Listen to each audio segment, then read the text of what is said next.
금년 한국 증시 7,000선 간다. 코스피 7,000.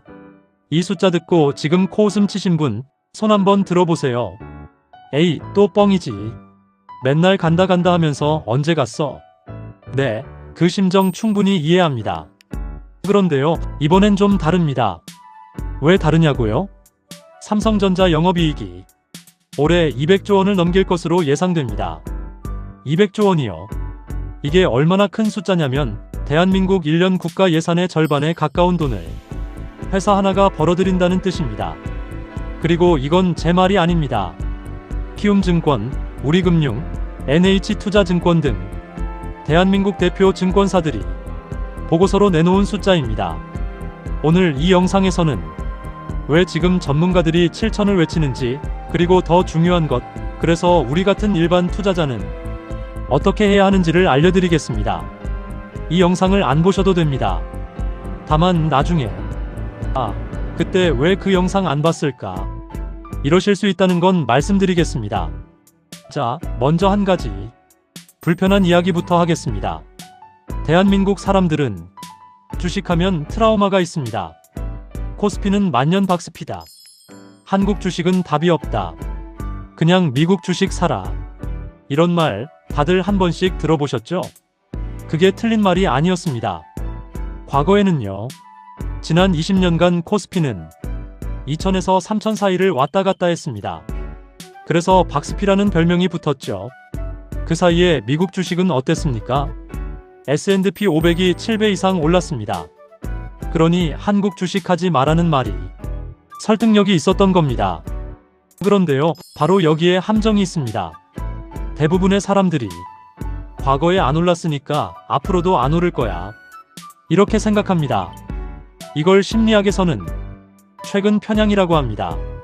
최근에 경험한 것이 앞으로도 계속 반복될 거라는 착각이요. 그런데 지금 코스피의 체질이 완전히 바뀌고 있습니다.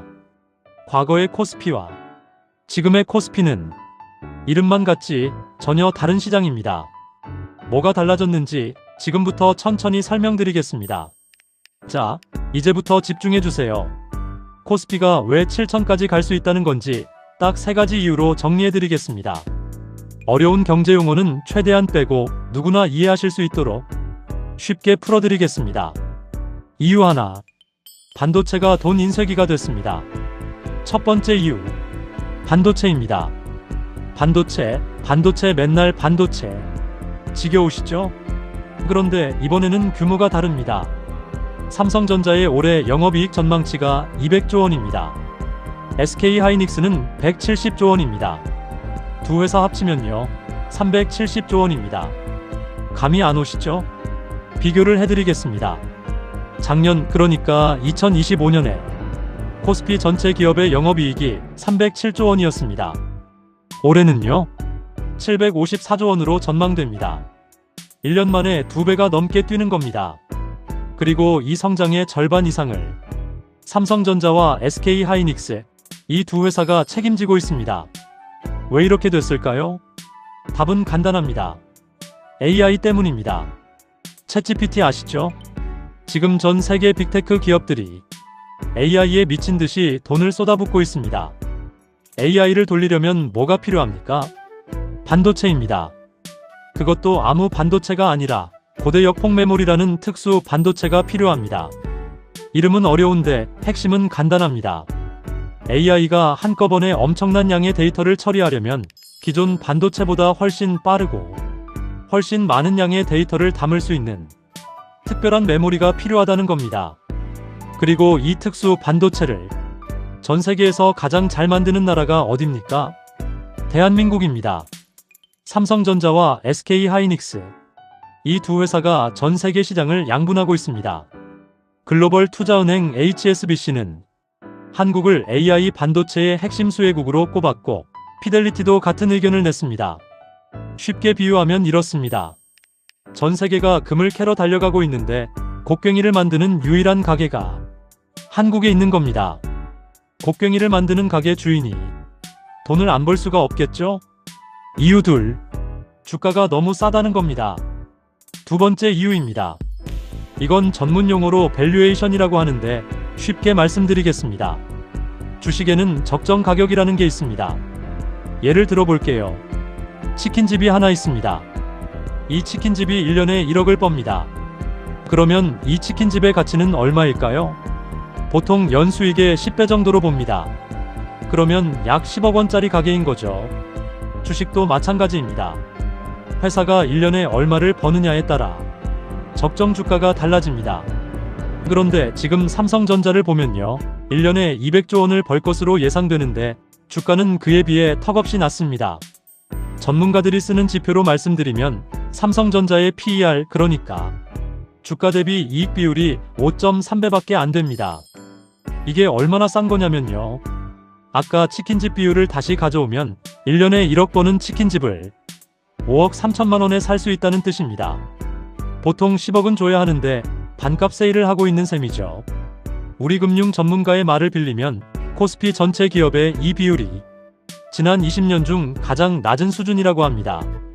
이 정도로 낮았던 적이 언제냐면 2008년 글로벌 금융위기, 2020년 코로나 팬데믹, 그때뿐이었습니다. 그런데 그때는 경제가 무너져서 주가가 떨어진 거였고 지금은 기업 이익이 너무 빠르게 올라가서 주가가 못 따라가고 있는 겁니다. 같은 저점이지만 원인이 정반대인 거죠. 이게 무슨 뜻이냐면 주가가 올라갈 여력이 아주 크다는 뜻입니다. 이유 셋. 큰손들의 돈이 움직이기 시작했습니다. 세 번째 이유입니다. 그동안 한국 증시가 부진했던 결정적인 이유 중 하나가 뭐였는지 아십니까? 돈이 주식으로 안 갔기 때문입니다. 한국 사람들은 돈이 생기면 주식을 사는 게 아니라 부동산을 샀습니다. 퇴직연금도 마찬가지였습니다. 대부분 예금이나 채권 같은 안전한 곳에만 넣어뒀습니다. 그러니 아무리 좋은 기업이 있어도 주식을 사줄 사람이 없으니 주가가 안 오른 겁니다. 그런데요, 이 흐름이 바뀌고 있습니다. 하나은행이 발표한 2026 대한민국 웰스 리포트에 따르면 금융자산 10억 이상 보유한 부자들 중 39%가 자산 구성을 바꾸겠다고 답했습니다. 그리고 그 방향은 부동산에서 주식으로입니다. 더 놀라운 건 20% 이상의 고수익을 기대하는 부자 비중이 5년 전 9%에서 23%로 거의 3배 가까이 늘었다는 겁니다. 큰손들이 움직이기 시작한 겁니다. 여기에 정부의 기업가치 제고 정책, 이른바 밸류업 프로그램까지 더해지면서 외국인 투자자들의 관심도 높아지고 있습니다. 정리하면요. 하나, 반도체 실적이 역대급으로 폭발하고 있다. 둘, 주가는 이익에 비해 아직 너무 싸다.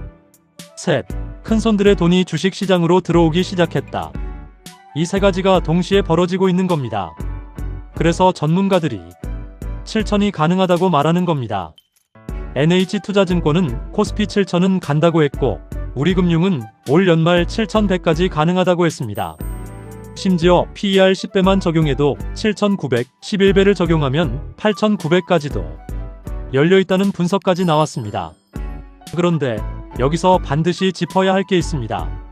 자, 여기서 제가 꼭 말씀드려야 할 게 있습니다. 흥분하시면 안 됩니다. 코스피가 7천을 간다고 해서 모든 주식이 다 오르는 게 아닙니다. 이게 정말 중요합니다. 지수가 7천을 찍어도 실적이 안 좋은 회사의 주식은 그대로이거나 오히려 떨어질 수 있습니다.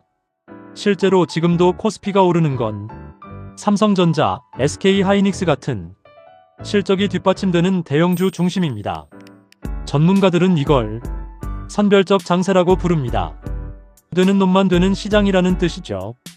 그러니까 코스피 7천 간다니까 아무 주식이나 사야지 이러시면 큰일 납니다. 또 한 가지, 트럼프 대통령의 관세 정책, 미국과 중국의 갈등, 중동 지역의 불안, 이런 외부 변수 하나에 하루 만에 몇 %씩 출렁거릴 수 있는 게 주식 시장입니다. 7천이라는 목표는 충분히 근거가 있지만 그 길이 직선도로가 아니라 롤러코스터라는 건 기억하셔야 합니다. 자, 그러면 우리 같은 일반 투자자는 구체적으로 뭘 해야 할까요? 딱 3가지만 기억하세요. 첫째, 한 방이 아니라 꾸준히 사세요. 한 번에 큰 돈을 넣지 마세요. 매달 일정 금액을 나눠서 꾸준히 사는 겁니다. 이걸 적립식 투자라고 합니다. 주가가 높을 때는 적게 사게 되고 주가가 낮을 때는 많이 사게 되니까 평균 매입 단가가 자연스럽게 낮아집니다. 우리금융도 이번 포럼에서 10년 이상 장기 적립식 지수 추종 투자를 가장 효과적인 방법으로 추천했습니다. 매달 30만원, 50만원이라도 좋습니다. 꾸준함이 한방보다 강합니다. 둘째, 개별 종목보다 ETF를 활용하세요. 어떤 종목을 사야 해? 이 고민을 없애는 가장 쉬운 방법이 있습니다. ETF입니다. ETF는 여러 종목을 한 바구니에 담은 상품입니다. 코스피 200 ETF를 하나 사시면 삼성전자, SK하이닉스, 현대차, LG에너지솔루션 등 한국 대표 기업 200개에 한 번에 투자하는 셈입니다. 개별 종목은 하나가 망하면 끝이지만 ETF는 한 종목이 빠져도 나머지가 받쳐주니까 위험이 분산됩니다. 특히 주식이 처음이신 분들, 어르신들께는 ETF가 가장 안전한 시작입니다. 셋째, 공짜 돈부터 챙기세요. 마지막입니다. 이건 아시는 분만 아시는 꿀팁입니다. IRP, ISA 같은 절세 계좌 들어보셨습니까? 이 계좌를 통해 주식이나 ETF를 사시면 수익에 붙는 세금을 대폭 줄일 수 있습니다. 같은 수익을 내더라도 일반 계좌로 사면 세금을 내야 하고 절세 계좌로 사면 세금을 안 내거나 적게 냅니다. 10년, 20년 모으면 이 차이가 수천만 원이 됩니다. 투자를 시작하시기 전에 절세 계좌부터 먼저 만드세요. 증권사 앱에서 10분이면 개설됩니다. 자, 오늘 내용을 한 줄로 정리하겠습니다. 코스피 7000은 근거 없는 꿈이 아니라 숫자가 뒷받침되는 현실적인 시나리오입니다. 다만 모든 주식이 다 오르는 건 아닙니다. 그래서 무엇을 어떻게 사느냐가 그 어느 때보다 중요한 시기입니다. 이 채널에서는 이런 흐름을 계속 추적해서 여러분께 전해드리겠습니다. 다음 영상에서는 코스피 7000 시대 절대 사면 안 되는 주식 vs 반드시 담아야 할 주식을 구체적으로 알려드리겠습니다. 이 영상이 도움이 되셨다면 좋아요 한번, 구독 한번 부탁드립니다. 그 작은 클릭 하나가 이런 영상을 계속 만들 수 있는 힘이 됩니다.